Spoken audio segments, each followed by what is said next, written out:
আসলে ঠিক করে নেই। স্পিড না দিলেও গাড়ি আসা পড়ে। ভুল যেটা অন্যায় সেটা অন্যায়। মহাসড়ক যেন মগের মুল্লুক, সর্বোচ্চ গতিসীমা মানতে চান না কেউই। প্রতিদিন প্রাণহানির পরও চলে পাল্লাপাল্লি, অটোমেটিক স্পিড ট্র্যাকার বসানোর তাগিদ। মধ্যপ্রাচ্য যুদ্ধে জড়ালে বিশ্ব আরেকটি অর্থনৈতিক সংকটে পড়বে, শঙ্কা IMF-এর। সংকটে থাকা দেশগুলোকে মূল্যস্ফীতি নিয়ন্ত্রণে রাখতে অর্থনৈতিক সংস্কারের তাগিদ।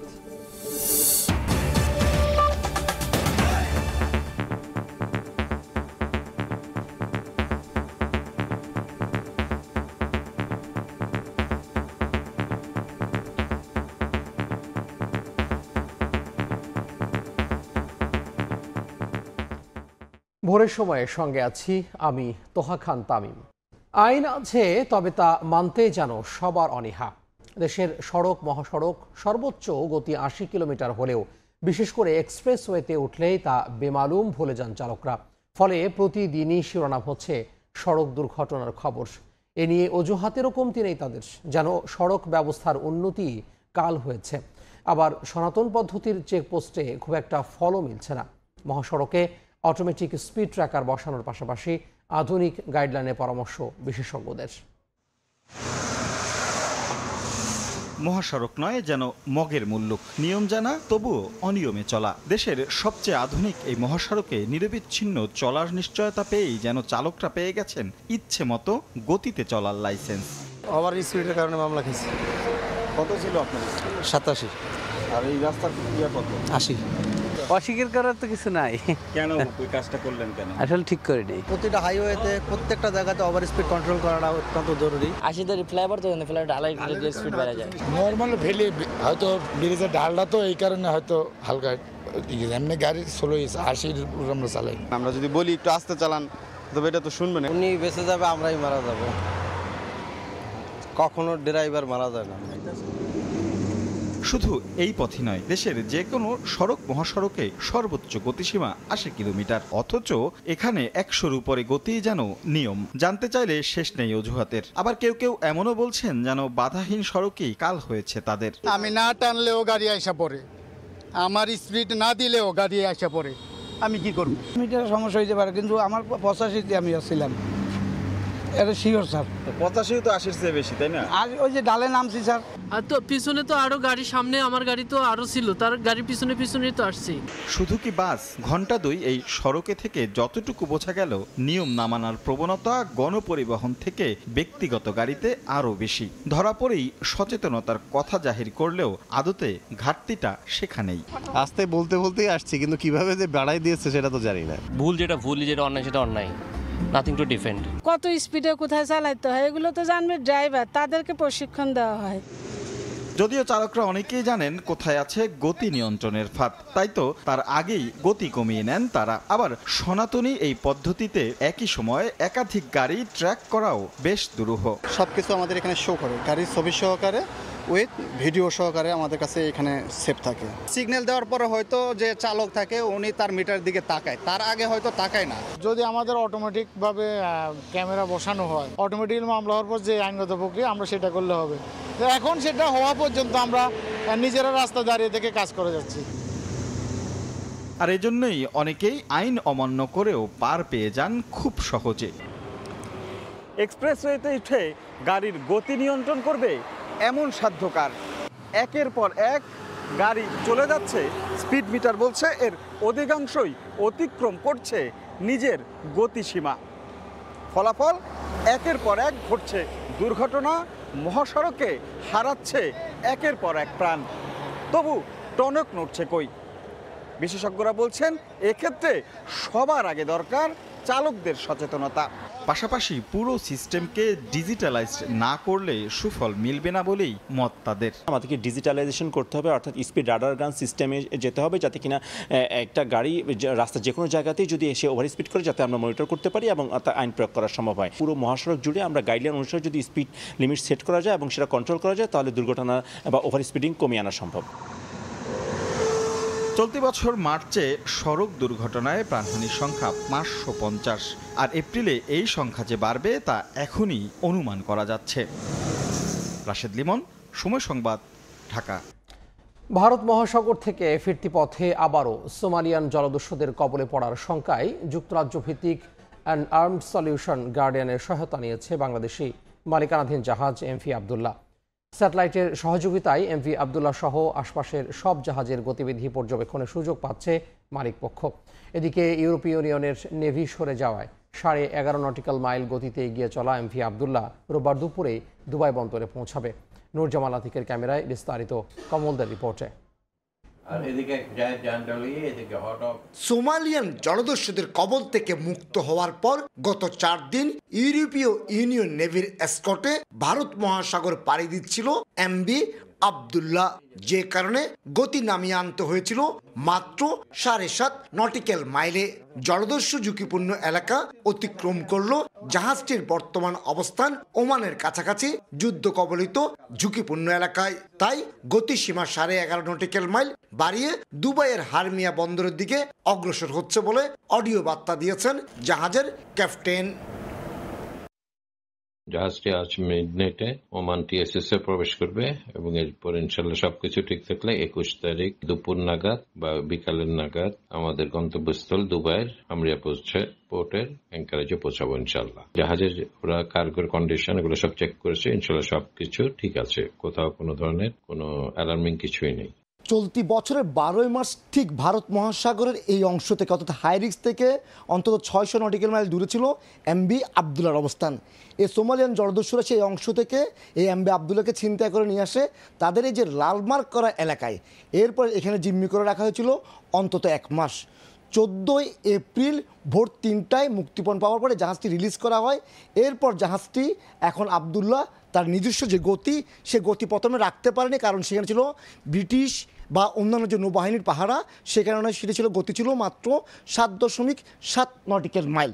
এরপর যখন ব্রিটিশ এবং ইউরোপিয়ান নৌসেনারা সরে যায় তারপর এখন জাহাজ গতি এসেছে অন্তত 11 নটিক্যাল মাইল। ধারণা করা হচ্ছে 21 এপ্রিল এই জাহাজ আবদুল্লাহ চলে আসবে আরব আমিরাতের দুবাই বন্দরের কাছাকাছি। এরপর সেখানে তার যে পণ্য রয়েছে 55,000 মেট্রিক টন কয়লা, সেই কয়লাগুলো ছাড় করা হবে। এরপর জাহাজটি পরিষ্কার করা হবে এবং নতুন পণ্য তুলে সে জাহাজ চলে আসবে চট্টগ্রাম বন্দরের উদ্দেশ্যে। আশা করা হচ্ছে মের প্রথম সপ্তাহে এই জাহাজ পণ্য নিয়ে চট্টগ্রাম বন্দরে পৌঁছাবে, তার জিম্মি হওয়া এবং মুক্ত হওয়া 21 নাবিককে নিয়ে। কারণ 2 নাবিক আগেই দুবাই বন্দর থেকে নেমে যাবে, তারা বিমান যোগে চলে আসবে বাংলাদেশে। এই স্পিডে সে যদি যায় সেইখানে পৌঁছাবে আপনার হামরিয়া, ঠিক আছে, হরমুজ প্রণালী দিয়ে সেইখান থেকে গালফ অফ ওমান আসবে। গালফ অফ ওমান থেকে এটাকে বলা হয় হরমুজ হয়ে সে আপনার কী বলে হামরিয়া পোর্টে আসবে। সো প্রেজেন্ট সিনারিতে আপনার 21 তারিখ evening or midnight, by midnight I think she will be there. Somalian জলদস্যুদের জিম্মি দশা থেকে মুক্তি পেল ভারত মহাসাগর অতিক্রমের সময় আবারও জলদস্যুদের কবলে পড়ার সংখ্যা থেকে যায়। তাই তাৎক্ষণিক নিরাপত্তা ব্যবস্থা হিসেবে গার্ডিয়ানের সহায়তা নিয়েছে জাহাজ মালিক পক্ষ KSRM। বর্তমানে জাহাজে কোনো অস্ত্রধারী পাহারা না থাকলেও জাহাজটি স্যাটেলাইটের মাধ্যমে তদারকি করা হচ্ছে। এমনকি আশপাশে চলাচলরত সবগুলো জাহাজের তথ্য পেয়ে যাচ্ছেন কর্মকর্তারা। সন্দেহভাজন জাহাজের গতিবিধিও পর্যবেক্ষণ সম্ভব যুক্তরাজ্য ভিত্তিক স্যাটেলাইট সিস্টেম এই গার্ডিয়ানের মাধ্যমে। গার্ডিয়ান করে প্রতিটা জাহাজ আশেপাশে যে আছে তাদের একসাথে কম করে হলে 20টা জাহাজ থাকে একই মনিটরিং আন্ডারে, 20 থেকে 25টা। ওই সমস্ত জাহাজ থেকে তারা একটা যোগাযোগ রাখে। কোনো জাহাজে আমাদের জাহাজের আবার গার্ডিয়ানের আওতায়, চুক্তির আওতায় আমাদের জাহাজ যদি নাকি আশেপাশে কোনো সাসপিশিয়াসকে সাথে সাথে গার্ডিয়ানকে জানাবে, গার্ডিয়ান বাকি জাহাজগুলোকে জানাই দিবে। তো এটা হলো একদম বলতে পারেন যে লাইভ একটা মনিটরিং। 14 এপ্রিল ভোরে সোমালিয়ান উপকূলের কাছাকাছি সাগরে মুক্তিপণ ডলার ভর্তি 3টি ব্যাগ ফেলে জলদস্যুদের কবল থেকে মুক্ত করা হয়েছিল এমভি আবদুল্লাহ জাহাজ এবং তার 23 নাবিককে। কমল দে, সময় সংবাদ, চট্টগ্রাম। মধ্যপ্রাচ্য যুদ্ধে জড়ালে বিশ্ব আরেকটি অর্থনৈতিক সংকটে পড়বে এমন শঙ্কা IMF-এর। বিপাকে পড়ার আগেই সংকটে থাকা দেশগুলোর কর কাঠামো ও রাজস্ব ব্যবস্থাপনা ঠিক করার পরামর্শ দিলেন সংস্থাটির শীর্ষ ব্যক্তিরা। তাগিদ দিয়েছেন সামাজিক বৈষম্য কমানো ও মূল্যস্ফীতি নিয়ন্ত্রণে রাখতে অর্থনৈতিক সংস্কার নিশ্চিত করারও। যুক্তরাষ্ট্র থেকে কাজল আব্দুল্লাহ রিপোর্ট। আন্তর্জাতিক মুদ্রা তহবিলের international monetary and financial committee of the board of governors এর সভায় সদস্য দেশগুলোর অর্থমন্ত্রী বা কেন্দ্রীয় ব্যাংকের গভর্নরের অংশ নেওয়ার প্রথা রয়েছে। সদস্য দেশগুলোর ক্ষেত্রে অর্থমন্ত্রী বা গভর্নর পদমর্যাদার প্রতিনিধিরা শুক্রবারের এ বৈঠকে থাকলেও বাংলাদেশের এই পদমর্যাদার কেউই অংশ নেননি। বাংলাদেশের পক্ষে সভায় যোগ দেন অর্থ সচিব ও ডেপুটি গভর্নর। সভার বিষয়ে জানতে চাইলে গণমাধ্যমে বক্তব্য দিতে চাননি কেউই। পরে বৈঠক শেষে সংবাদ সম্মেলনে হাজির হন সংস্থাটির শীর্ষ ব্যক্তিরা। IMF এমডি বলেন, অর্থনৈতিক সংকট এড়াতে চাইলে অর্থনৈতিক কাঠামোর সংস্কার করতে হবে।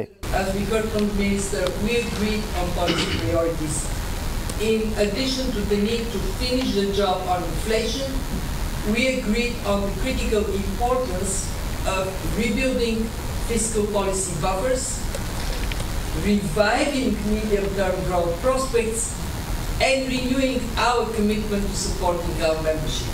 Just endorse reforms to make fund support to countries undergoing debt restructuring smoother and speedier.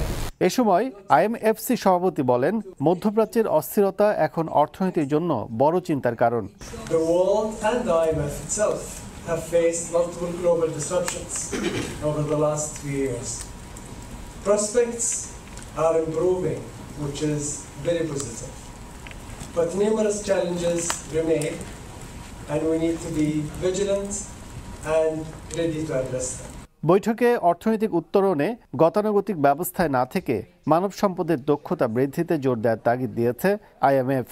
রাজস্ব ও মুদ্রানীতির মধ্যে সমন্বয়, একই সঙ্গে সামাজিক সুরক্ষা নিশ্চিতে অর্থনৈতিক সমতা সৃষ্টি, এছাড়া বৈশ্বিক টেকসই উন্নয়ন ধরে রাখতে যুদ্ধ নয়, স্থিতিশীল পরিবেশ সৃষ্টির পরামর্শ দিয়ে শেষ হচ্ছে 2024 সালের IMF-এর বসন্তকালীন বৈঠক। যুক্তরাষ্ট্রের ওয়াশিংটন ডিসি থেকে কাজল আব্দুল্লাহ, সময় সংবাদ। প্রচণ্ড খরতাপে জ্বলছে সারা দেশ। টানা হিটওয়েভে ওষ্ঠাগত জনজীবন।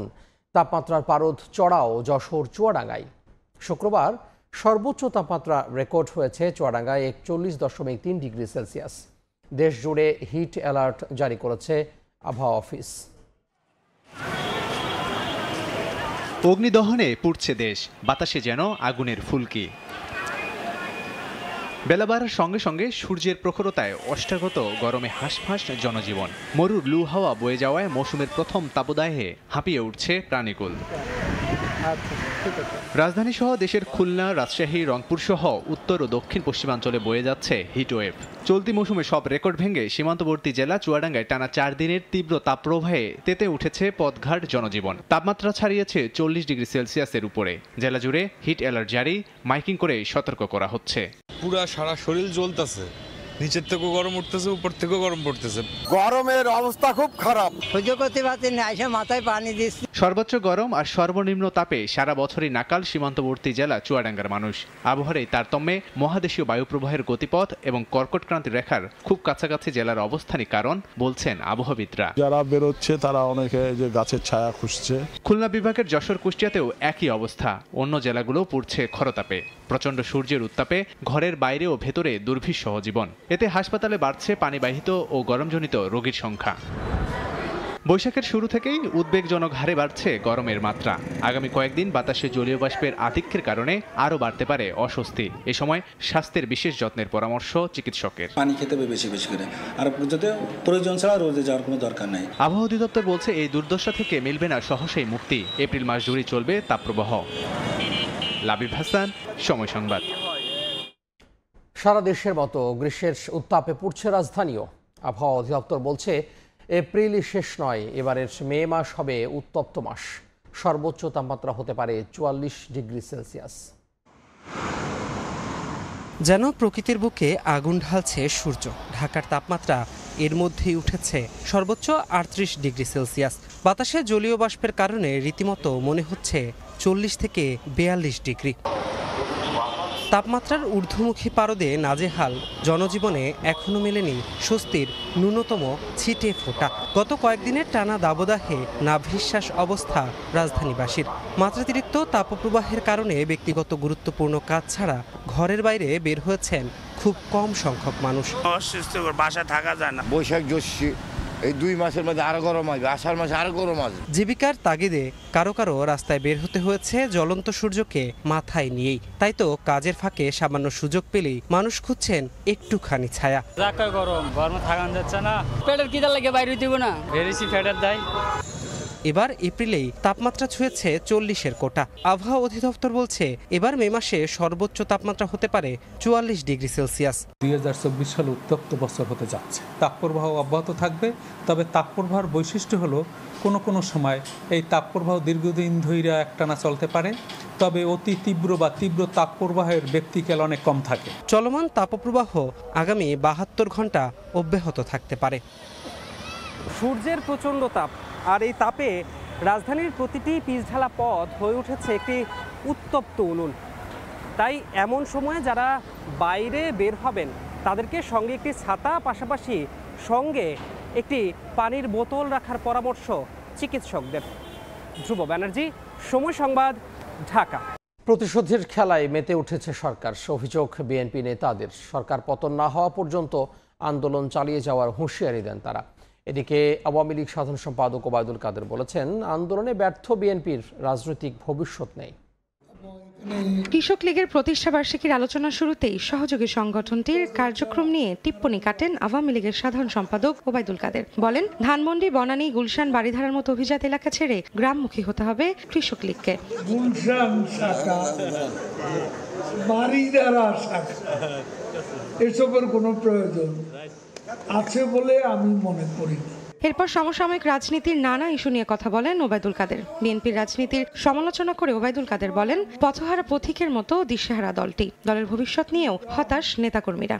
বাংলাদেশকে নিয়ে কোথায় কোথায় ফখরুল বলে মহাবিপদ, মহাবিপদে আছে বিএনপি। নেতা লন্ডনে, কর্মীরা হতাশ। কি করবে, হাল ধরার কেউ নেই। বিএনপি নেতাদের অভিযোগ, প্রতিশোধের খেলায় মেতে উঠেছে সরকার। রাজনৈতিক প্রতিহিংসার কারণে নেতাকর্মীদের ওপর মামলা, হামলা আর নির্যাতন করা হচ্ছে। শুক্রবার জাতীয় প্রেস ক্লাবের সামনে গ্রেফতার নেতাকর্মীদের মুক্তির দাবির মানববন্ধনে একথা বলেন তারা। ষড়যন্ত্র করে আন্দোলনকামী, গণতন্ত্রকামী, সত্য কথা যারা বলে, যারা গণতন্ত্রের পক্ষে সোচ্চার, তাদের বিরুদ্ধে বিভিন্ন নাশকতার মামলা, মিথ্যা মামলা দিয়ে আপনি তাদেরকে কারাগারে পুরে রেখেছেন। গণতন্ত্র প্রতিষ্ঠা ও সরকার পতন না হওয়া পর্যন্ত আন্দোলন চালিয়ে যাওয়ার হুঁশিয়ারিও দেন বিএনপি নেতারা। আপনি যে প্রতিশোধের খেলায় মেতে উঠেছেন, এই খেলায় আলটিমেটলি আপনি পরাজিত। রৌনক নিয়ন্তা, সময় সংবাদ, ঢাকা। এক সময়ের শাকসবজিতে ভরপুর কক্সবাজারের বাঁকখালী ও মাতামুহুরীর বুকে চলছে তামাকের আগ্রাসন। শুষ্ক মৌসুমে নদী শুকিয়ে যাওয়ায় বিস্তীর্ণ এলাকায় চাষ হচ্ছে ক্ষতিকর তামাক। আর এসব তামাক পোড়াতে বনের গাছ ধ্বংস করা হলেও দেখার যেন কেউ নেই। মোহাম্মদ ফরাজের ক্যামেরায় বিস্তারিত সুজাউদ্দিন রুবেলের রিপোর্টে। কক্সবাজারের রামু উপজেলার বাঁকখালী নদীর তীরের বাসিন্দা মীর কাশেম একসময় তার জমিতে চাষ করতেন শাকসবজি, কিন্তু গেল কয়েক বছর ধরে তামাক কোম্পানির নগদ টাকা সহ নানা সুযোগ সুবিধা দেয় করছেন তামাক চাষ। প্রথম দিকে দুকানি জমিতে তামাক চাষ করলেও এখন তা বেড়ে দাঁড়িয়েছে 10 কানিতে। কানির পিছে পাচ্ছে যে 1,20,000, তখন শাক সবজির চেয়ে তামাকের দ্বিগুণী লাভ। শুধু মীর কাশেম নন, রামু উপজেলার বাঁকখালী নদীর দুতীরে এখন হাজারো চাষি ঝুঁকেছেন তামাক চাষে। নদীর দুপাশে কেবল তামাকের ক্ষেত, এলাকার ফসলি জমিগুলোও তামাকের দখলে। একই চিত্র চকরিয়া উপজেলায়ও। এই উপজেলার 18টি ইউনিয়নের মধ্যে 8টি ইউনিয়নে হচ্ছে তামাকের চাষ। সবচেয়ে বেশি তামাকের চাষ হচ্ছে বোমবিলছড়ি, সুরাজপুর, মানিকপুর ও কাকারা ইউনিয়নে। এদিকে তামাক পোড়ানোর জন্য এলাকায় তৈরি হচ্ছে চুল্লি। এসব চুল্লিতে তামাক পোড়ানোর জন্য ধ্বংস করা হচ্ছে বনের গাছপালা। 3 দিনে একটি চুল্লিতে পোড়ানো হচ্ছে 40 মন গাছ। দেশের মধ্যে আছে যে তামাক চাষ বাদে, কারণ আমাদের এখানে আর কিছু নাই। তামাক চাষ বেড়ে গেছে, তাই আমরা তামাক চাষ করি। পাহাড়ি জায়গা হইতে ধরে কোনো জায়গা বাদ নাই তামাক চাষ ছাড়া। বিয়ার সাথে বেশি হয়, শরীরের ক্ষতি বেশি। তন্ডলের মধ্যে তামাকগুলো পড়তে 30-40 মন লাহরে লাগে। পরিবেশবাদী সংগঠনগুলোর দাবি, তামাক কোম্পানিগুলো কোনো নিয়ম নীতির তোয়াক্কা করছেন না, প্রলোভনের লোভের শিকার হচ্ছে চাষিরা, যে কারণে দিন দিন বাড়ছে তামাকের আগ্রাসন। সরকারের কোনো ভূমিকা নেই, বিশেষ করে কৃষি অধিদপ্তর রয়েছেন, তারা কিন্তু চাইলেই এই জায়গা থেকে তাকে সরিয়ে আনতে পারেন এবং তার বিশেষ উদ্যোগ নিতে পারেন, কিন্তু তাদের কোনো ভূমিকা আমরা দেখতে পাচ্ছি না।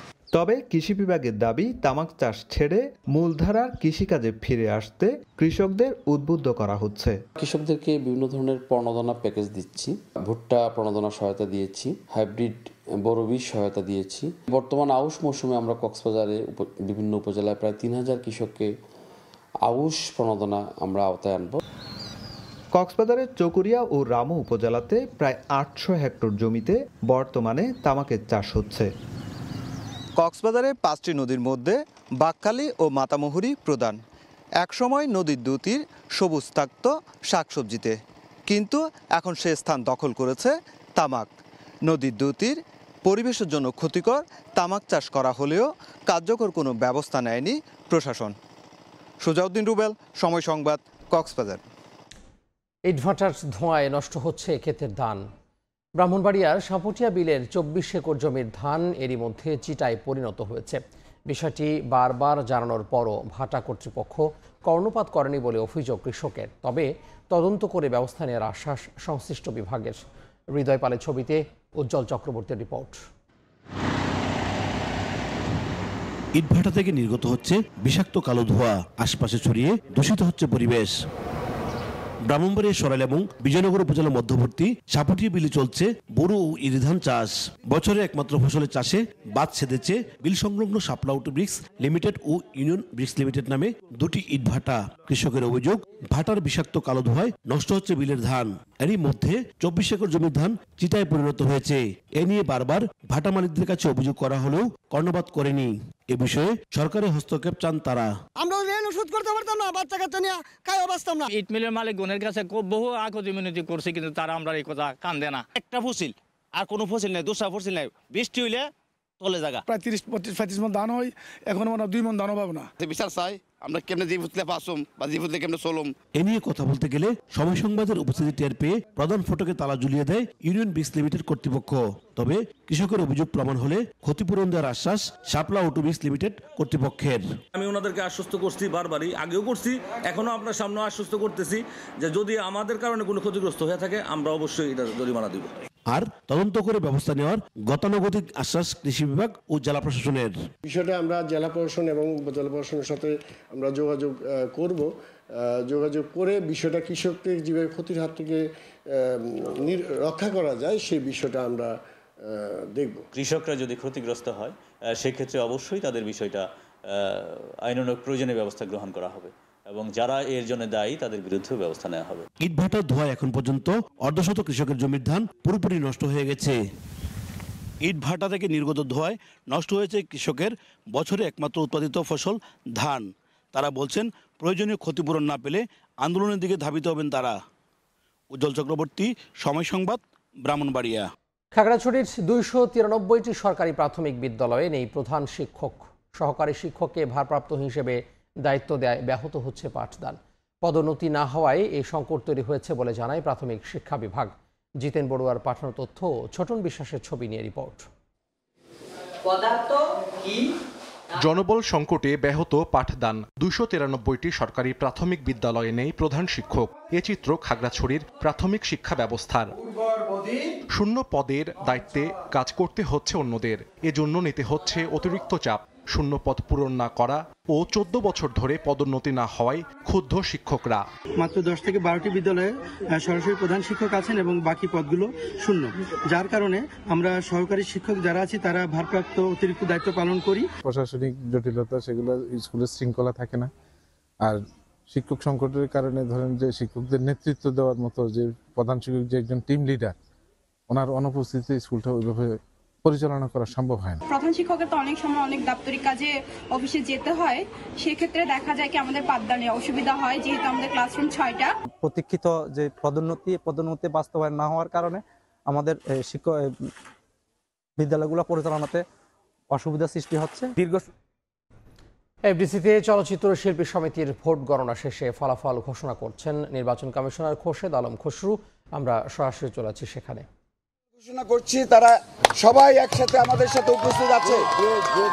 আমরা সবাইকেই ধন্যবাদ জানাচ্ছি, অভিনন্দন জানাচ্ছি এবং এরকম দৃশ্য আমরা অনেক দিন দেখিনি, কিন্তু আমরা আশা করব এরকম দৃশ্য আমরা এরপর থেকে সব সময় দেখব। তাহলে আমরা আরো প্রথমেই ধন্যবাদ জানাতে চাই আমাদের আইন শৃঙ্খলা বাহিনী, যারা আমাদের সর্বোচ্চ সহযোগিতা করেছেন, কষ্ট করে সারা রাত এবং সারাদিন আমাদের আইন শৃঙ্খলার রক্ষার জন্য নিয়োজিত ছিলেন, তাদেরকে আমরা স্পেশালি থ্যাঙ্কস জানাচ্ছি। আমরা ধন্যবাদ জানাচ্ছি গোয়েন্দা সংস্থাকে এবং আমরা ধন্যবাদ জানাচ্ছি আমাদের আজকে যে নির্বাচন কমিশনের কমিশনারদ্বয়, যারা ক্লান্ত পরিশ্রম করে নির্বাচন সংগঠন করেছে, অনুষ্ঠিত করেছে, তাদেরকেও আমি ধন্যবাদ জানাতে চাই। সমন্বয়কারী এবং আজকে যারা আমাদের নির্বাচন কমিশনকে সমন্বয় করেছে, সমন্বয়কারীদেরকেও আমরা ধন্যবাদ জানাচ্ছি। আমি এখন সরাসরি রেজাল্টে চলে যাচ্ছি। প্রথমেই কার্যনির্বাহী পরিষদের রেজাল্ট ঘোষণা করছি। মোট ভোট সংখ্যা 570, প্রাপ্ত ভোট 475, বৈধ ব্যালট 434, বাতিল হয়েছে 41টি। আমি প্রার্থীর নাম ঘোষণা করছি। জনাব আলীরাজ 239 ভোট নির্বাচিত, ইউসুফ খান 110 vote, KF Saudia Rahman Sadia Mirza 177 vote, Chunnu 248 vote পেয়ে নির্বাচিত হয়েছেন। তানভীর জেসমিন আক্তার 188 ভোট, তানভীর তনু 181 ভোট, দিলারা ইয়াসমিন 218 ভোট পেয়ে নির্বাচিত হয়েছেন। নানা শাহ 210 ভোট পেয়ে নির্বাচিত হয়েছেন। নাসরিন 147 ভোট পেয়েছেন। নিরঞ্জন সরকার 96 ভোট পেয়েছেন। নাদের চৌধুরী 199 ভোট পেয়েছেন। পলি 220 ভোট পেয়ে নির্বাচিত। পীরজাদা শহীদুল হারুন 163 ভোট পেয়েছেন। বাদল শেখ 43 ভোট পেয়েছেন। মোহাম্মদ ফিরোজ মিয়া ফিরোজ শাহী 74 ভোট পেয়েছেন। রোজিনা 243 ভোট পেয়ে নির্বাচিত। রত্না কবির 263 ভোট পেয়ে নির্বাচিত। শাহনূর 245 ভোট পেয়ে নির্বাচিত। শাহ সাব্বির চৌধুরী সাইফ 151 ভোট। সুচরিতা 228 ভোট পেয়ে নির্বাচিত। সুব্রত 116 ভোট পেয়ে নির্বাচিত। 216 ভোট পেয়ে নির্বাচিত। Swapna 56 vote. Sanjujan 122 vote. Soni Rahman 230 vote পেয়ে নির্বাচিত। Sujata Azim 157 vote. Helena Jahangir 170 vote.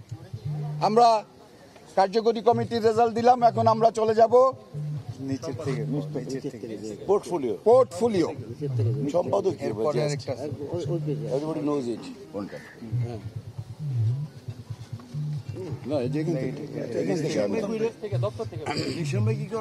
আমরা এখন পোর্টফোলিও রেজাল্ট ঘোষণা করছি। প্রথমে আমরা ঘোষণা করছি ট্রেজারার কোষাধ্যক্ষ পদ ছিল একটি। প্রতিদ্বন্দ্বিতা করেছেন আজাদ খান 204 ভোট পেয়েছেন। কমল 231 ভোট পেয়ে নির্বাচিত। সংস্কৃতি ও ক্রীড়া সম্পাদক পদ একটি। দুজন প্রতিদ্বন্দ্বিতা করেছেন। ডন পেয়েছেন 200 ভোট। মামনুন ইমন পেয়েছেন 235 ভোট পেয়ে নির্বাচিত। দপ্তর ও প্রচার সম্পাদক একটি পদ। দুজন প্রার্থী প্রতিদ্বন্দ্বিতা করেছেন। কাবিলা 190 ভোট, জ্যাকি আলমগীর 245 ভোট পেয়ে নির্বাচিত। আন্তর্জাতিক বিষয়ক সম্পাদক একটি পদ, দুজন প্রতিদ্বন্দ্বিতা করেছেন। আলেকজান্ডার বো 286 ভোট পেয়ে নির্বাচিত। মারুফ আকিব পেয়েছেন 149 ভোট, নিকটতম প্রতিদ্বন্দ্বী। সাংগঠনিক সম্পাদক একটি পদ, সাংগঠনিক সম্পাদক অঞ্জনা রহমান 185 ভোট পেয়েছেন। জয় চৌধুরী 250 ভোট পেয়ে নির্বাচিত। সহ সাধারণ সম্পাদক একটি পদ, আরমান 237 ভোট পেয়ে নির্বাচিত। বাপ্পি সাহা নিকটতম প্রতিদ্বন্দ্বী 198 ভোট পেয়েছেন। সাধারণ সম্পাদক একটি পদ, নিপুণ আক্তার 209 ভোট পেয়েছেন। মনোয়ার হোসেন ডিপজল 225 ভোট পেয়ে নির্বাচিত।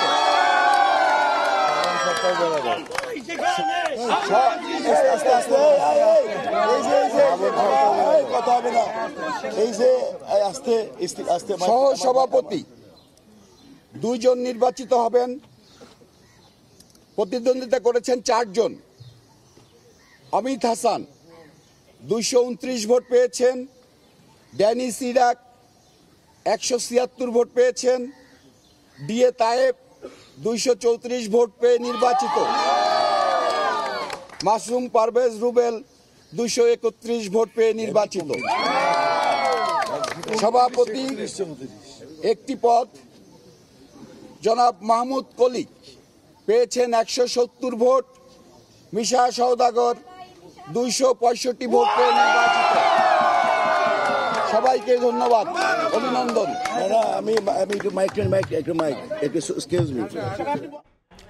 এফডিসিতে চলচ্চিত্র শিল্পী সমিতির ভোট গণনা শেষে ফলাফল ঘোষণা করছিলেন নির্বাচন কমিশনার খোরশেদ আলম খসরু। আমরা এতক্ষণ সরাসরি যুক্ত ছিলাম সেখান থেকে। রাঙামাটির উলেছড়ি আলুটিলায় যেতে বাঁশের সাঁকো একমাত্র ভরসা। সেতু না থাকায় ঝুঁকি নিয়ে পাহাড়ি ছড়া পার হতে হচ্ছে গিয়ে প্রায় ঘটছে দুর্ঘটনা। স্থানীয়দের দাবির বিষয়ে নিশ্চুপ কর্তৃপক্ষ। হেফাজত সবুজের পাঠানো তথ্য ও রাজীব দাস মুন্নার ছবি নিয়ে রিপোর্ট।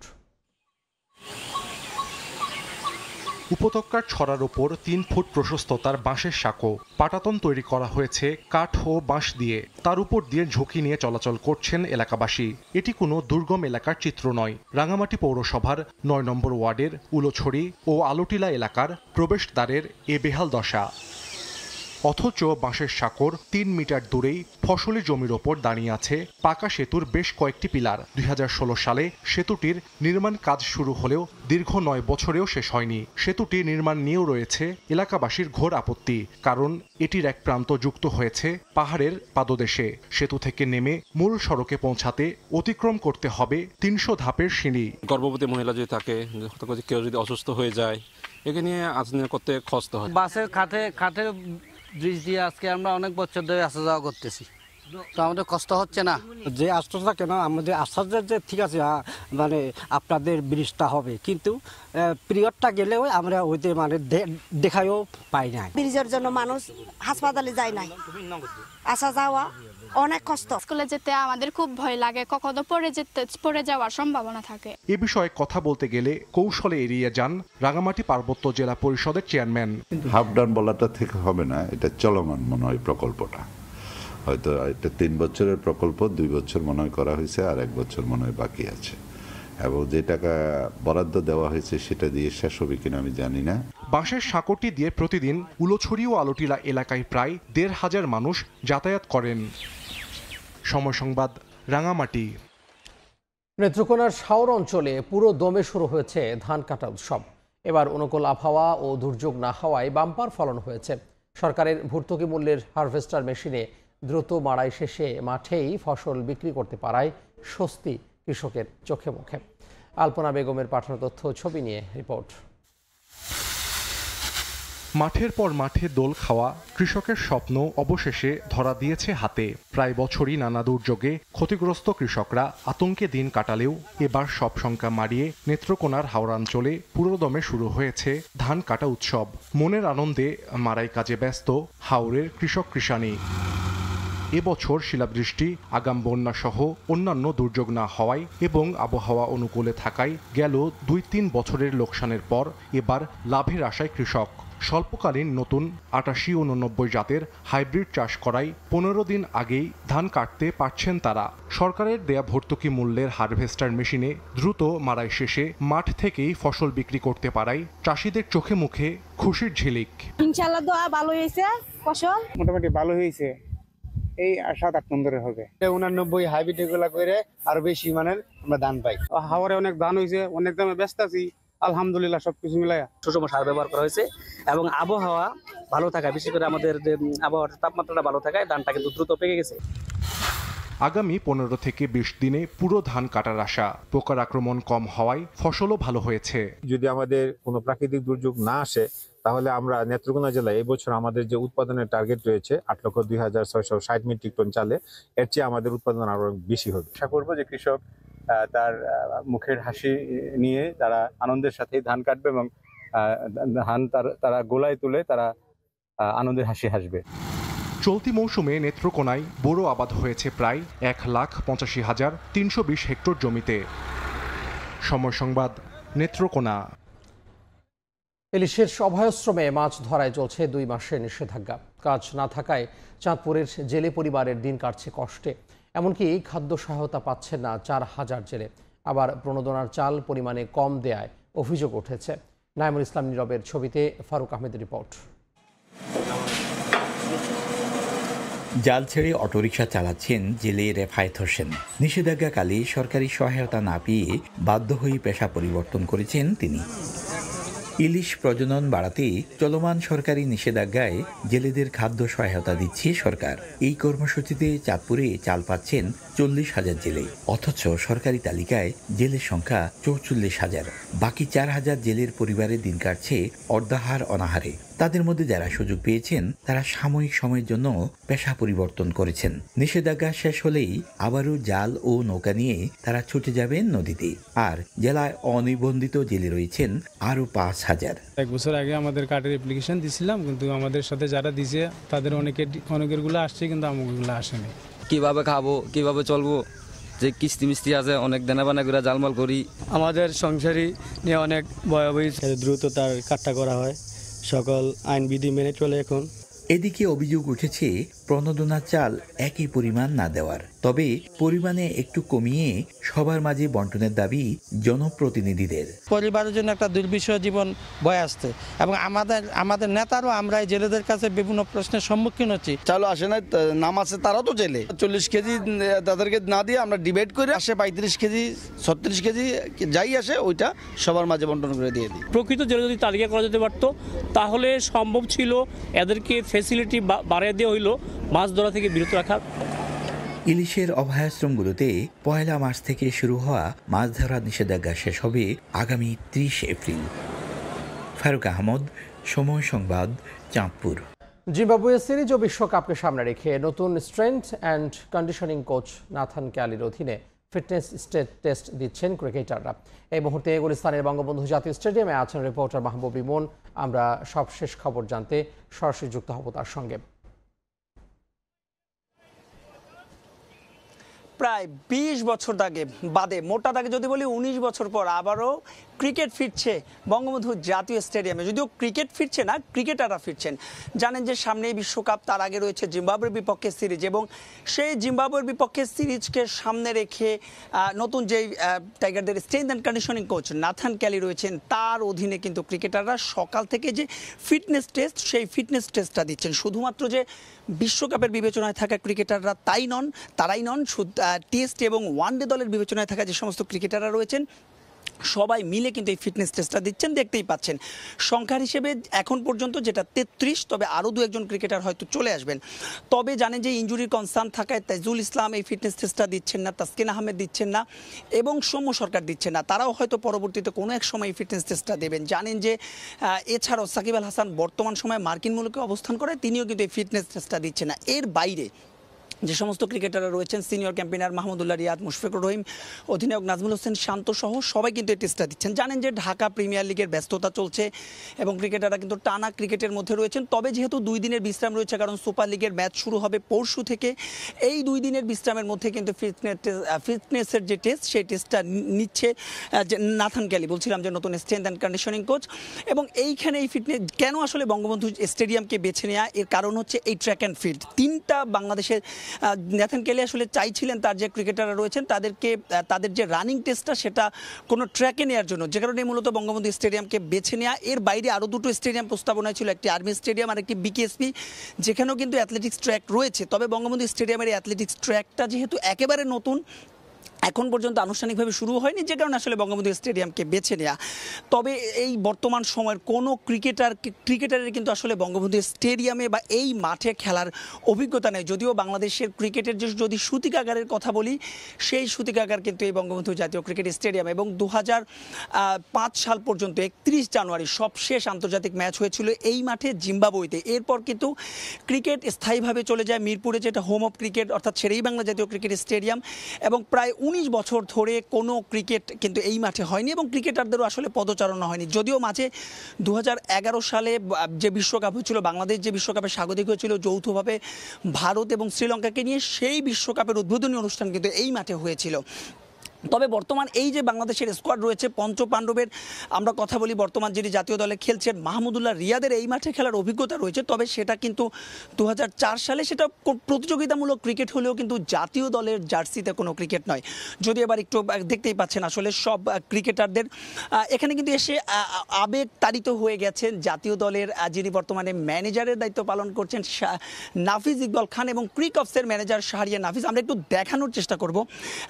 ক্রিকঅফস তারা দুজনেই কিন্তু এই মাঠে খেলেছেন, নিশ্চয়ই দর্শকরাও দেখতে পাচ্ছেন। আসলে এই মাঠে কিন্তু তারা দুজনেই খেলেছেন এবং তাদের অনেক ভালো ইনিংস রয়েছে। শাহরিয়ার নাফিজের ভারত অনূর্ধ্ব-19 দলের বিপক্ষে কিন্তু এই মাঠে একটা শতক রয়েছে এবং দেখতেই পাচ্ছেন যে এই দুজনকে এই মুহূর্তে ফ্রেমে। তবে এবার ফিটনেস টেস্টের একটু কথা বলি। এক এক করে ক্রিকেটাররা রানিং করছেন এবং তারা 100 মিটারের রানিং করছেন এবং এইখানে এই রানিংটা শেষে তার যে নাথান ক্যালি রয়েছেন, এছাড়া তুষারকান্তি হাওলাদার রয়েছেন, বিসিবি ট্রেনার ইফতি রয়েছেন, তারা সবাই তাদের যে টাইমিংটা তারা পরিমাপ করবেন এবং এরপরে আসলে হোম অফ ক্রিকেট মিরপুরে আবার ক্রিকেটাররা চলে যাবেন এবং সেখানে আমরা যদ্দূর জানতে পেরেছি ইয়ো টেস্ট দিবেন। এবং যে সমস্ত ক্রিকেটার, অর্থাৎ সাকিব আল হাসানের কথা বলছিলাম, তাইজুল ইসলামের কথা বলছিলাম তাসকিন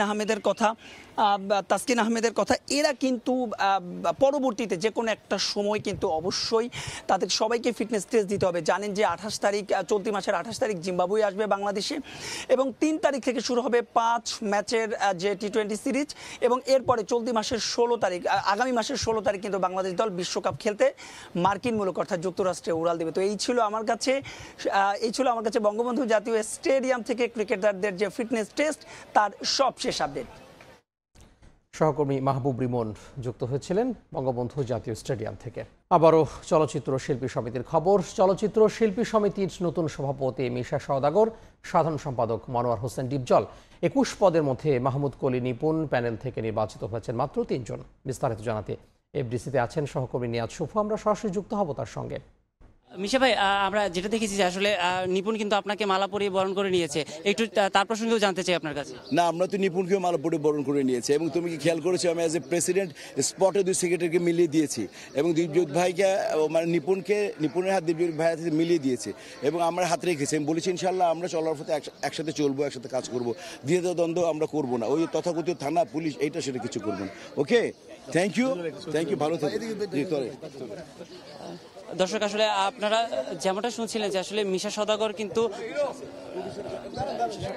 মিশা সওদাগরের বিজয়ী হিসেবে নাম ঘোষণা করার পরই কিন্তু আমরা দেখেছি যে সাধারণ সম্পাদক প্রার্থী নিপুণ আক্তার কিন্তু তাদেরকে নিপুণ আক্তার কিন্তু আসলে তাদেরকে মালা পরিয়ে বরণ করে নিয়েছে এবং কি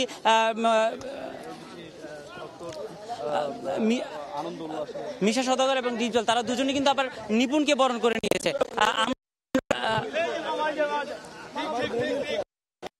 আসলে সারা রাত কিন্তু শিল্পীরা অপেক্ষায় ছিল যে তাদের নেতৃত্বে কারা আসছে বা নির্বাচনের ফলাফলের জন্য কিন্তু আসলে দর্শকের এই অপেক্ষা সবসময়ের জন্যই ছিল। তো আমরা কিন্তু সবশেষ আজ সকাল 6:30টায় কিন্তু নির্বাচনের ফলাফল জানতে পেরেছি। আমরা একটু দেখানোর চেষ্টা করছি যে মিশা সওদাগরের সঙ্গে কিন্তু আসলে অনেকেই আসছেন কুশল বিনিময় করার জন্য। তারা কিন্তু আসলে সবাই মিশা সওদাগরকে ফুল দিয়ে বরণ করে নিচ্ছেন এবং শুভেচ্ছা জানাচ্ছেন। মিশা সওদাগর কিন্তু আসলে তার অনুভূতির কথা আমাদেরকে জানাচ্ছেন। এটাকে যেভাবে হোক আমরা সবাই মিলে সবাই বসে কালকে ইনশাল্লাহ মহামান্য ছেলে আমাদের সবচেয়ে এই মুহূর্তে সবচেয়ে বড় একজন প্রডিউসার, যিনি প্রিয়তমার মতো ছবি বানিয়েছেন, আগেও অনেক বানিয়েছেন। তো উনিকে আমি মনে প্রাণে আমি ঘোষণা দিয়ে দিয়েছি, উনি ইনশাল্লাহ একজন আমাদের প্রধান উপদেষ্টা হিসেবে তাকে নিয়োগ দিতে চাই, কারণ উনি ছবি বানাচ্ছেন এবং উনি ছবি বানাবেন এবং আমরা সবাই মিলে প্রডিউসার অ্যাসোসিয়েশন যদি তৈরি করি এবং আমরা যদি সবাই মিলে আমাদের আগের দিনের প্রডিউসারকে যদি আমরা এনে আমরা সরকারের সাথে বলি, তাও জাহাঙ্গীর ভাই প্লিজ প্লিজ প্লিজ, তো তাহলে আমার মনে হবে কি জানেন, চলচ্চিত্র ইনশাল্লাহ আমাদের প্রডিউসাররা যদি ফিরে আসে এবং তারা যদি তাদেরকে যদি শিল্পীরা হেল্প করে এবং সরকার যদি হেল্প করে, তাহলে কিন্তু ইনশাল্লাহ চলচ্চিত্র ঘুরে দাঁড়াবে।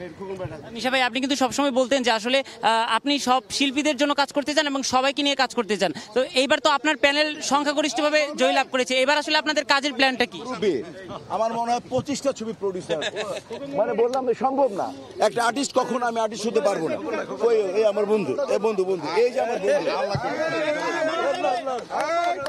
এই যে পরিচালক যে আমাকে মিশা সওদাগর বানিয়েছে, বাবা আসে, এই যে বাজার আসে, এই যে আমার প্রডিউসার্স, এই যে আমার বন্ধু আর্টিস্ট কাম প্রডিউসার্স, এই যে আমার ভাই প্রডিউসার্স, এই যে আমার মুকুল প্রডিউসার্স, মানে আসলে ওনাদের ছাড়া আমরা যত ট্যালেন্ট শো করি না কেন, আমি অসম্ভব একজন ভালো অভিনেতা, কিন্তু তারা যদি ইনভেস্ট না করেন, স্ক্রিপ্ট না লেখেন, টাকা না দেন, তাহলে আমাদের কোনো মূল্য নেই। মিশা ভাই, আপনাদের কাজের প্ল্যানটা যদি একটু বলতেন। আমি বললাম তো প্রথমে সবার আগে যে 3টা কাজ, একটা কাজে প্রথম হচ্ছে যে প্রডিউসার অ্যাসোসিয়েশনকে তৈরি করা এবং 19 সংগঠনের সাথে আমরা বসে সুন্দর কিভাবে কি করা যায়, আমাদের যে স্টেক হোল্ডার সংগঠনগুলো আছে না, সবার সাথে বসে কিভাবে করা যায়।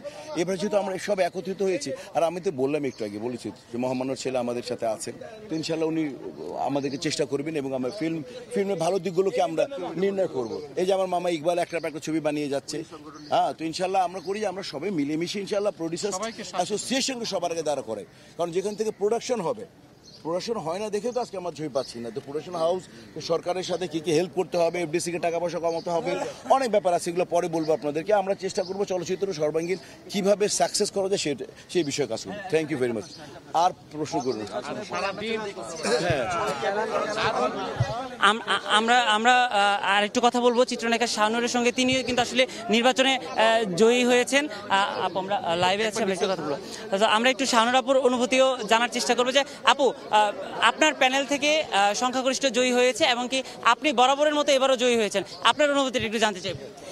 আমার সত্যি অনেক বেশি ভালো লাগছে, আল্লাহর কাছে কোটি কোটি শুকরিয়া আদায় করি। আমাদের যারা সম্মানিত ভোটার আছেন তাদের প্রতি অনেক শ্রদ্ধা এবং সম্মান, তাদের যে এই যে ভালোবাসা, এই ভালোবাসাটা যেন সবসময় অটুট থাকে এবং তাদেরকেও যেন এই ভালোবাসা আমরা দিতে পারি, সেই চেষ্টাই করব এবং আমরা সব শিল্পীরা একসাথে মিলেমিশে আসলে কাজ করতে চাই, থাকতে চাই একসাথে। আপু, আমি একটু আগেও দেখছিলাম যে আপনার বিপরীত প্যানেল থেকে যে জয়ী হয়েছে আপনি তাকেও জড়িয়ে ধরেছেন, আসলে আপনারা সবাই কি একসঙ্গে কাজের প্ল্যান করছেন? জি, আমরা সব সময় একসাথেই থাকতে চাই এবং আমরা এইটা বলতে চাই, তারা ফেল করলেও আমরা যেন এইটা আমরা ভাবছি যে না, তারাও আমাদের সাথেই জিতেছে, তারা মানে কখনোই যেন মনোকষ্টে না ভোগে, তারা যেন এইটা ফিল করে যে হ্যাঁ, আমরা একসাথে সবাই জয়ী হয়েছি, একসাথেই আমাদের পথ চলতে হবে। আপু, আমরা এর আগেও দেখেছি আসলে নির্বাচন হয়ে যাওয়ার পর, রেজাল্টের পরেও কিন্তু বিভিন্ন রকমের আপিলের কথা বলি বা কাদা ছোড়াছুড়ি অনেক বিষয় আসে, এবার কি আসলে সে ধরনের কোনো সম্ভাবনা আছে? এবার আসলে ফেয়ার নির্বাচন হয়েছে, এরকম কোনো সম্ভাবনা নেই।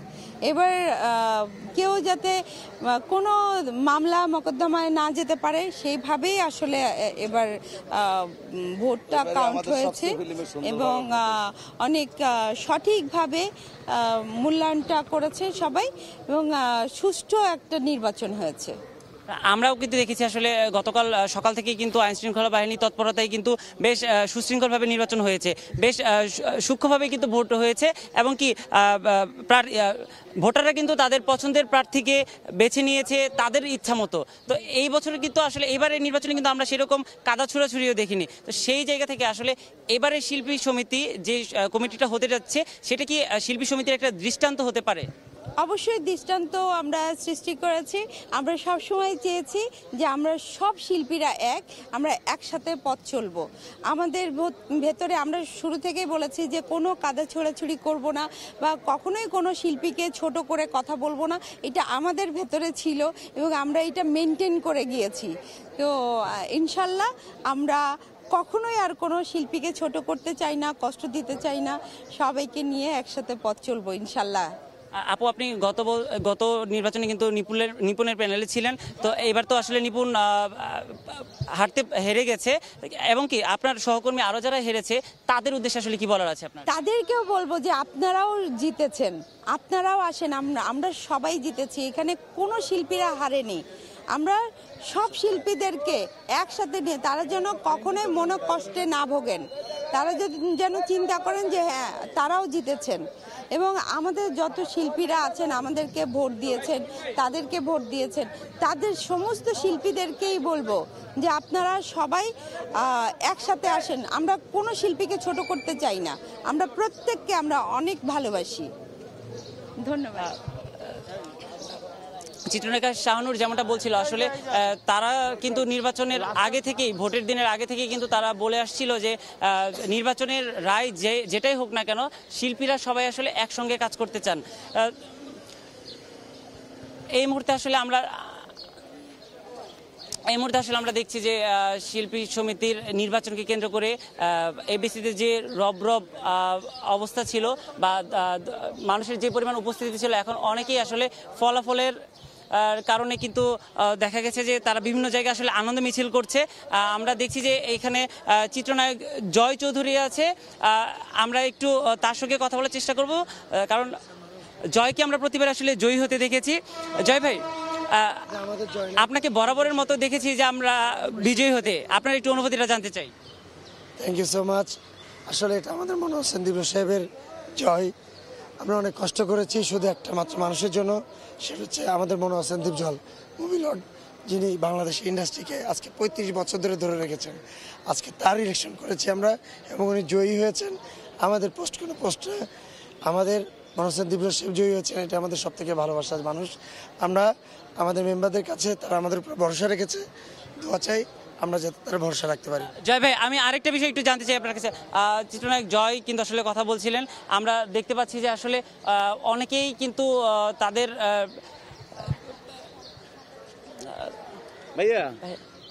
আমরা দেখছি যে আসলে চিত্রনায়ক ডিএ টাইপ কিন্তু ভাই আমরা লাইভে আছি, একটু কথা বলতে চাই যে চিত্রনায়ক ডিএ টাইপ কিন্তু আসলে জয়ের মালা পরেই কিন্তু যাচ্ছে।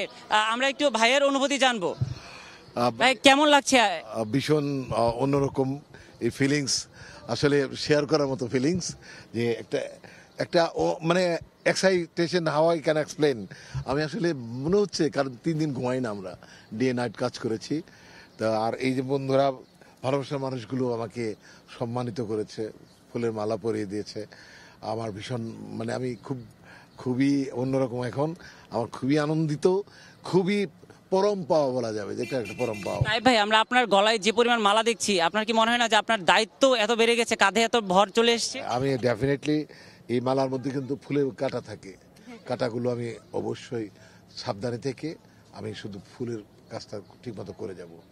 আরেকটা বিষয় একটু জানতে চাই, আসলে আপনারা যেহেতু এখন নির্বাচনে জয়ী হয়ে গেছেন, আপনারা আসলে কিভাবে কাজ করবেন বা শিল্পীদের জন্য, শিল্পীদের স্বার্থে আপনারা কতটুকু কাজ করবেন? আমরা যারা আগের প্যানেলে যারা ছিল তাদের আমন্ত্রণ করে একসাথে বসে মিটিং করে আলোচনা করে আমাদের সব সমস্যার সমাধানের সিনেমা, চলচ্চিত্র মানে কি, চলচ্চিত্র শিল্পী চলচ্চিত্র বানানো, এটা একেবারেই কমে গেছে, আর হলেও নিয়মের মধ্যে পড়ছে না, ভালো হচ্ছে না। আমরা এই চলচ্চিত্রটাকে দাঁড় করাবো এবং অসংখ্য চলচ্চিত্র বানানোর জন্য সবাইকে আমন্ত্রণ জানাবো এবং আমরা ইনসিস্ট করব। আর এই শিল্পীদের কাজ দেবো, শিল্পীরা যখন কাজ করে তার সম্মানই পাবে, ওইটা তাদের কাছে অনেক বড়। এমনি একটা সাহায্য টাকা দেওয়ার চেয়ে, চাল কিনে দেওয়ার চেয়ে এটা অনেক ভালো। একটা শিল্পীর সম্মান অনেক বড়, অনেক বড়। তো আমরা আল্লাহর রহমতে একটা আমূল পরিবর্তন আনবো ইনশাআল্লাহ। আমরা কিন্তু এতক্ষণ কথা বলছিলাম সহসভাপতি হিসেবে জয়ী চিত্রনায়ক ডিএ তায়েবের সঙ্গে। আমরা কিন্তু আসলে দেখছি যে এফডিসির প্রতিটি প্রাঙ্গণে কিন্তু আসলে সবাই যার যার মতো করে আনন্দ উৎসবে মেতেছে। তারা কিন্তু আসলে তাদের সমর্থনে যারা ছিলেন তাদের সবাইকে নিয়ে কিন্তু আসলে তাদের মতো করে আনন্দ উৎসব করে যাচ্ছেন। আমরা আসলে দেখেছি যে গতকাল যখন নির্বাচন শুরু হয় সকাল 9:30 তখন থেকেই কিন্তু আসলে ভোটাররা ওখানেই ছিল এবং কি ভোটাররা কিন্তু আসলে স্বতঃস্ফূর্তভাবে ভোট দিয়েছেন। বেলা যত বেড়েছে তত কিন্তু আমরা দেখেছি আসলে তারকা ভোটার সংখ্যা অনেক বেড়েছে। আমরা যদি একটু বলি যে চিত্রনায়িকা ববিতা, সুচন্দা, চম্পা, চিত্রনায়িকা শাবনূর, অভিনেতা শাকিল খান, এইরকম মানে যারা আসলে দীর্ঘদিন পর্দায় নেই কি তাদেরকেও কিন্তু আমরা দেখেছি যে শিল্পী সমিতির নির্বাচনে কিন্তু তারা এসেছেন এবং কি তারা তাদের ভোট দিয়ে তাদের আগামী 2 বছরের জন্য তাদের নেতা নির্বাচন করেছেন।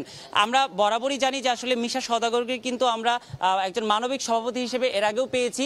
বিশেষ করে করোনার সময় কিন্তু আমরা দেখেছি যে তিনি আসলে শিল্পীদের বাসায় বাসায় যেভাবে খাবার পৌঁছে দিয়েছেন, এমনকি যারা মারা গেছে সেই ধরনের শিল্পীদেরকে কিন্তু তিনি কাঁধে লাশ বহন করে আসলে তিনি দাফন করেছেন। তো সেই জায়গা থেকে আসলে মিশা সওদাগরের কিন্তু শিল্পীদের প্রতি একটা দায়িত্ববোধ আছে এবং শিল্পীদেরও কিন্তু আসলে মিশা সওদাগরের প্রতি ভালোবাসা আছে। আমরা সরাসরি যুক্ত ছিলাম এফডিসি থেকে। চলচ্চিত্র শিল্পী সমিতি নির্বাচন নিয়ে সরাসরি সম্প্রচার দেখতে ভিজিট করুন সময় টিভির ফেসবুক পেজে। সংযুক্ত আরব আমিরাতে অতিবৃষ্টির 3 দিন পরও ক্ষতচিহ্ন বয়ে বেড়াচ্ছে অসংখ্য মানুষ। শারজাহ ও আজমানের নিম্নাঞ্চলে খাদ্য ও বাসস্থানের অভাবে প্রবাসী বাংলাদেশিরা। এর মধ্যে দুর্গত এলাকা পরিদর্শন করেছেন দুবাইয়ের বাংলাদেশ মিশনের কর্মকর্তারা। শিবলাল সাদিকের রিপোর্ট। সংযুক্ত আরব আমিরাতে অতিবৃষ্টিতে দেশটির প্রত্যন্ত অঞ্চল ব্যাপক প্লাবিত হওয়ার 3 দিন অতিবাহিত হলেও এখনও চরম দুর্ভোগে আছেন অসংখ্য মানুষ। বিশেষ করে নিম্নাঞ্চলে জলবদ্ধতার কারণে খাদ্য ও বাসস্থান সংকটে কষ্টে আছেন শত শত মানুষ। পানি তো খাবার পানি নাই, ক্যাম্পে তো পানি খাস রয়ে গেছে, তো ওটা নিয়ে আমরা খাবার পানি আনছি, আনিয়া আমরা খাইছি। খাওয়া দাওয়ার কষ্ট, আজকে 3 দিন যাবত আমরা পানির নিচে। আমরা কনসুলেট জেনারেলকে এখানে নিয়ে আসছি, এখানে ঘোরাঘুরির মধ্যে এখানে অবস্থা অনেক বেশি খারাপ। এদিকে নিজ দেশের নাগরিকদের দুর্ভোগ থেকে বাঁচাতে ভারত ও পাকিস্তানের দূতাবাস উদ্যোগ নেওয়ার পর শুক্রবার বিকেলে শারজাহ আজমানের বিভিন্ন এলাকা পরিদর্শন করেছেন বাংলাদেশ কনসুলেটের কনসাল জেনারেল জামাল হোসেন। এই সময় দুর্ভোগে থাকা প্রবাসী বাংলাদেশিদের সহায়তার আশ্বাস দেন তিনি। তাদের সমস্যা শুনছি এবং সেভাবে আমরা তাদের পাশে দাঁড়ানোর চেষ্টা করছি। Bangladesh consulate general Dubai Uttar Pradesh সবসময় সাধারণ প্রবাসীদের যে কোনো সমস্যায় সবসময় তাদের পাশে থাকে। তা আমরা বাংলাদেশ কনসুলেটের পক্ষ থেকে তাদের পাশে আছি। এদিকে সংযুক্ত আরব আমিরাতের অন্যতম শহর দুবাইতে স্বাভাবিক অবস্থা ফিরে এসেছে। গাড়ি ও মেট্রো চলাচল করছে আগের নিয়মে। বিমানবন্দরের সংকটও কেটেছে অনেকটা। তবে শারজাহ আজমানের নিচু এলাকায় শ্রমিক ক্যাম্প এবং শিল্প এলাকায় পানি ঢুকে পড়ায় নিষ্কাশনে বেগ পেতে হচ্ছে স্থানীয় প্রশাসনকে। ফলে ওই অঞ্চলে বসবাসকারী হাজার হাজার মানুষ চরম দুর্ভোগ পোহাচ্ছেন। এমন পরিস্থিতির মধ্যেই আবারও দুঃসংবাদ দিয়েছে দেশটির আবহাওয়া অফিস। আগামী সপ্তাহে আবারও প্রবল বৃষ্টিপাত হতে পারে জানিয়ে দুর্ঘটনা এড়াতে সবাইকে সতর্ক থাকার নির্দেশনা জারি করা হয়েছে। শিবলাল সাদিক, সময় সংবাদ, সংযুক্ত আরব আমিরাত।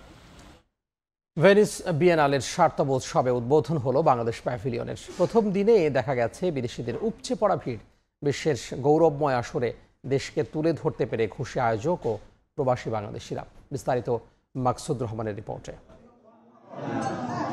বিশ্বের ৯০টি দেশের অংশগ্রহণে এবার ইতালির ভেনিসে অনুষ্ঠিত হচ্ছে ৬০তম বিয়েনাল বা আন্তর্জাতিক চারুকলা উৎসব। প্রতি ২ বছর পর পর ভেনিসে অনুষ্ঠিত হয় বিশ্বের সবচেয়ে মর্যাদাপূর্ণ এই অনুষ্ঠানটি।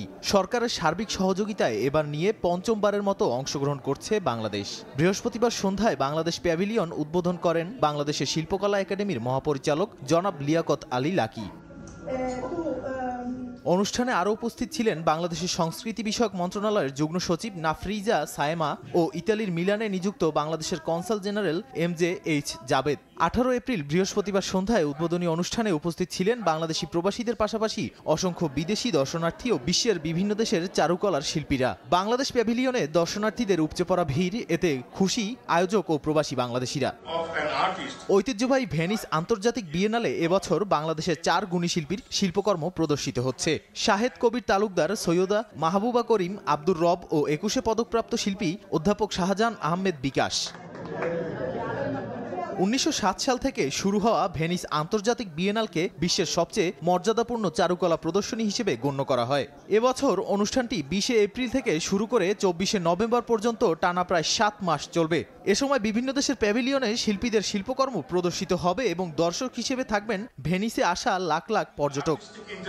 জিম্বাবুয়ে সিরিজ ও বিশ্বকাপকে সামনে রেখে নতুন strength and conditioning coach Nathan ক্যালির অধীনে ফিটনেস টেস্ট দিচ্ছেন ক্রিকেটাররা। এই মুহূর্তে গুলিস্তানের বঙ্গবন্ধু জাতীয় স্টেডিয়ামে আছেন রিপোর্টার মাহবুব রিমন। আমরা আবারও সবশেষ খবর জানতে সরাসরি যুক্ত হব তার সঙ্গে।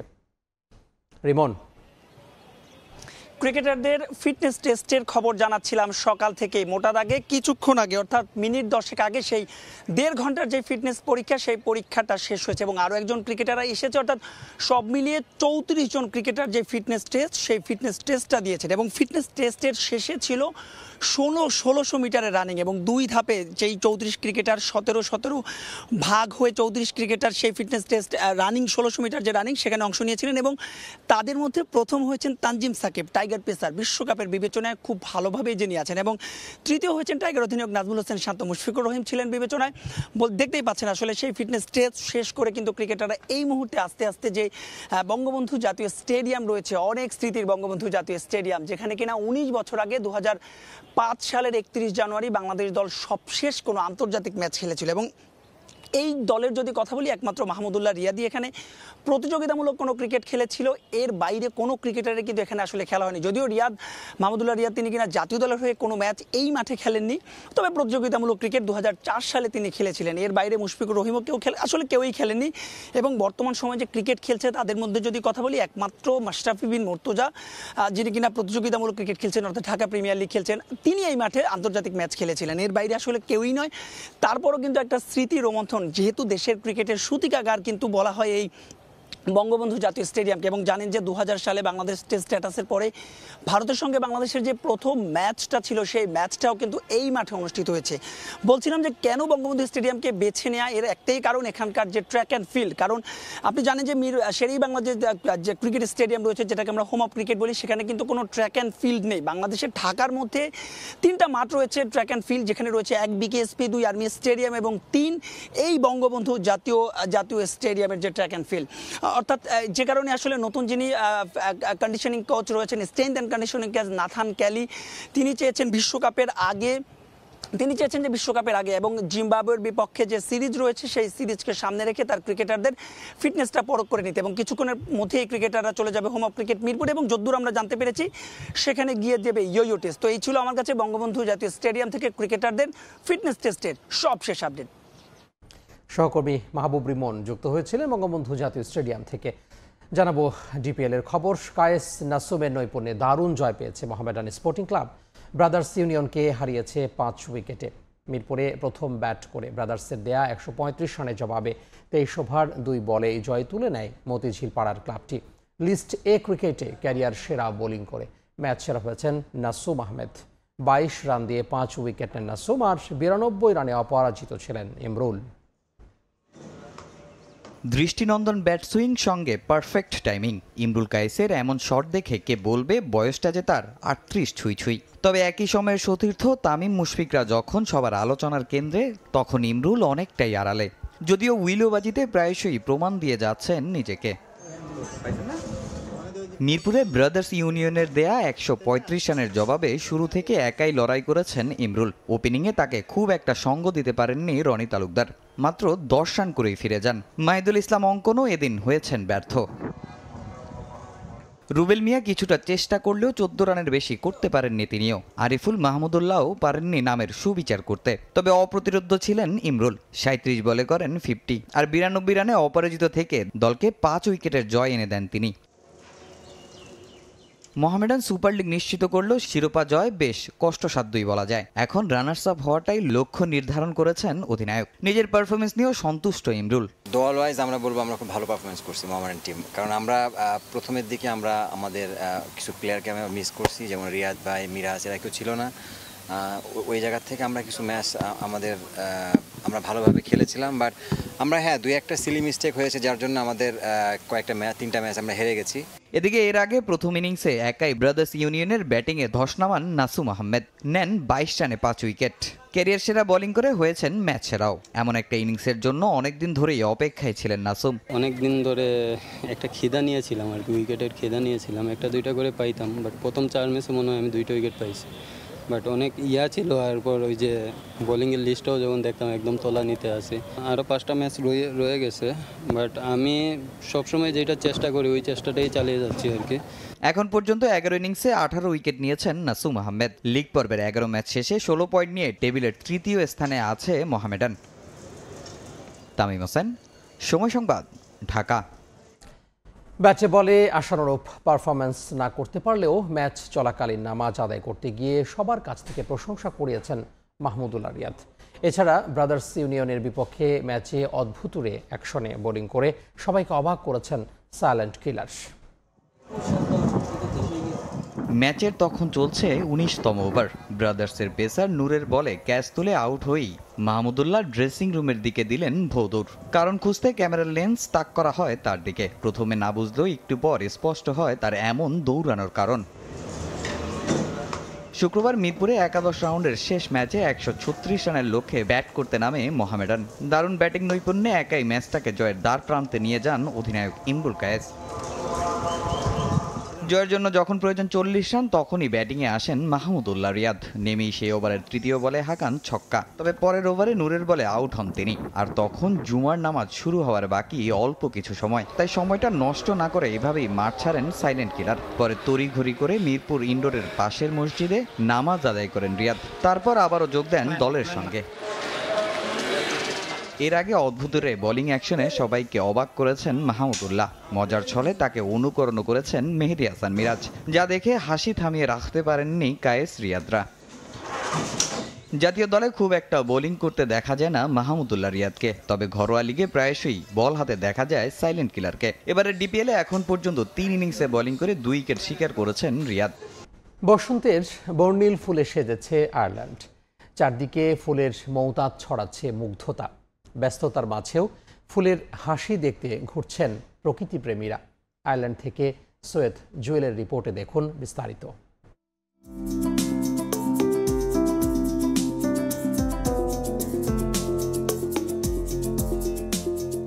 একদিকে হলুদ ড্যাফোডিলের রাজত্ব, মাঝে বন্য ফুলের লাস্যময়ী হাসি। ছোট হলেও রূপ যে তার কোনো দিকেই কম নয় তা জানানোর জন্যই বুক চিতিয়ে উকি দেয় আলাদা রঙে। অন্যদিকে সাদা আর গোলাপি চেরি যেন মিতালি করছে শুভ্র আকাশের সঙ্গে। বসন্তের এই সময় এমন দৃশ্যই এখন আয়ারল্যান্ডের শহর গ্রামের অলিগলিতে। নানা জাতের টিউলিপ আর ঘাস ফুলেরাও দুলছে বাড়ির আঙিনায়, রাস্তার ধারে ঝোপঝাড়ে। বসন্তের মন কাড়া হাওয়ায় একে অপরের সঙ্গে অবলীলায় মিলে যাওয়ায় ভালোবাসা যেন নিরেট বন্ধনের নাম। আলতো এমন স্পর্শে ফুলের মতো প্রকৃতিও হেসে ওঠে নতুন গানে, নতুন সুরে। প্রবাস জীবনের হাজারো ব্যস্ততার মাঝেও প্রকৃতিপ্রেমীরা ঠিকই বের হন এমন ফুলের হাসি দেখতে।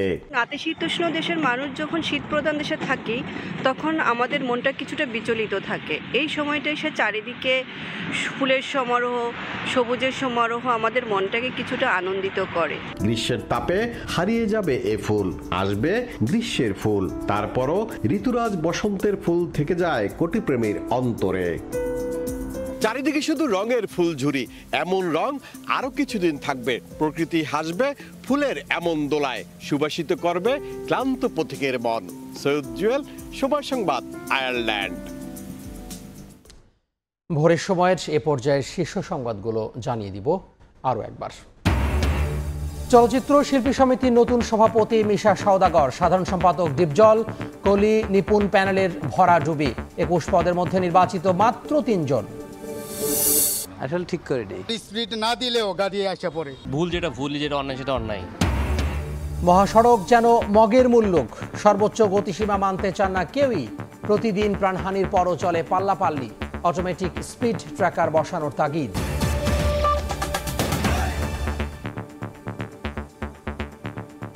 এ ছিল ভোরের সময়ে। সকালের সময় নিয়ে সঙ্গে থাকবেন সহকর্মী ছোঁয়া খন্দকার। ধন্যবাদ তামিম।